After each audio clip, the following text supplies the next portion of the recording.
ప్రతి ఒక్కరి లైఫ్లో ఈ మూమెంట్ వస్తుంది. One of the lowest moments of our life అని చెప్పుకోవచ్చు మనం దీన్ని.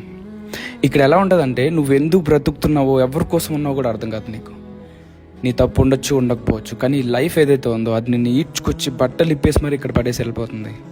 ఇక్కడ నీ ఫ్రెండ్స్, నీ పార్ట్నర్, చివరికి నిన్ను కన్న వాళ్ళు కూడా నీకు తోడుంటారు. నువ్వు చెప్పేది వినరు, నిన్ను నమ్మరు.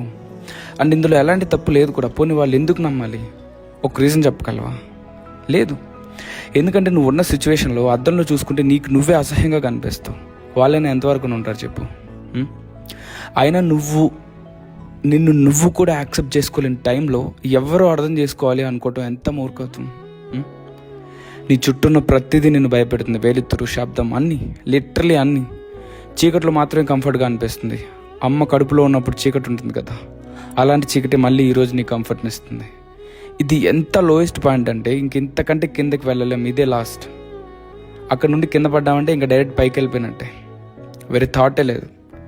ఇప్పుడు నువ్వు ఇక్కడ ఉంటే నువ్వేం ఆలోచిస్తున్నావు నాకు తెలీదు, కానీ నేను చెప్పాలనుకున్నది ఒకటి. నిన్ను లేపటానికి ఏ చెయ్యి రావట్లేదు. నీ బాడీలో ఉన్న ప్రతి అణువులో ఉన్న ఎనర్జీ మొత్తం బయటకు తీసి నీకు నువ్వుగా లేస్తే లేచినట్టు, లేదంటే మన స్టోరీ అయిపోయినట్టే ఇంకా.